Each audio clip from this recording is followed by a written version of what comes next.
Good morning, everyone here. So, going to work now.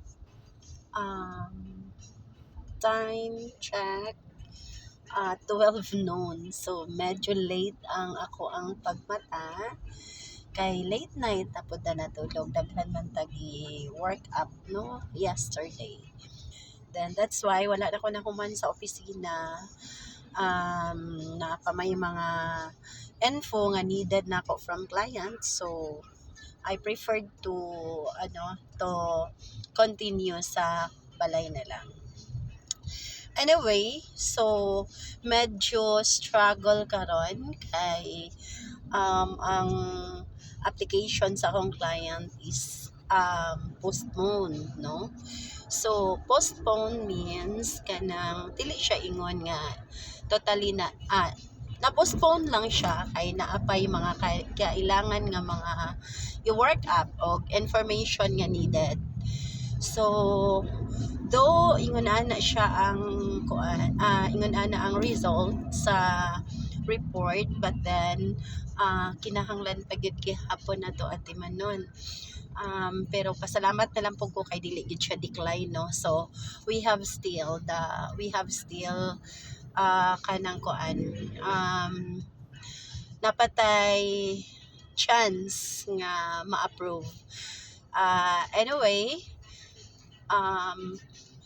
nganong na-postpone na siya ang iyahang application due to kanang health reason. Number one gina siya sa insurance ang health reason. Dili porket kanang daghan ta og kwarta, then sa gusto nato nga kanus ata mo kuha og insurance, no, dawaton ta. Dili siya ingon ana kay bisan pag unsa pa kakadaghan og kwarta, kung ang imuhang health is problema na, so dili gid gihapon ka, the insurance will decline, no, sa inyong application. So that's why when you get an insurance, make sure nga mas nindot yun ta kung bata-bata pa at the same time kanang wala ba'y problema ba para in time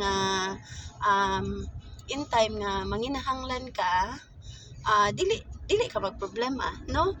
So ang insurance manggod is protection na siya nato. So dili man pwede nga usa lang ka makuha sa imong insurance, usa lang ka magpa-insured kay naa na kay sakit. So i-decline sad ka ana. So wala nang ginahanglan og kwarta sa imong kwarta si insurance. So kay nag-igo naman na siya nag-protect nimo. So dapat mo kuha ta kanang kay ang atong kalaban diri is time frame man. So dapat mo kuha ta is kanang bata pa ta, able pa ta, and capable pa ta makabayad, able pa ta nga kanang maka-work kay para at least by the time nga mag-mature, manginahanglan na ka ana, so na kay makuha ana nga age sa imong maturity, makuha na nimo kung unsa imong target age, retirement ba, or para sa unsa na nagtigom ka, kay we have to be prepared ba sa ato ang life. So medyo kanang taas-taas gid unta atong istorya, no, about sa ana, pero I'm on driving manggod, so kuan lang, brief lang ni siya ako. Thank you so much for watching. Bye bye. God bless us all.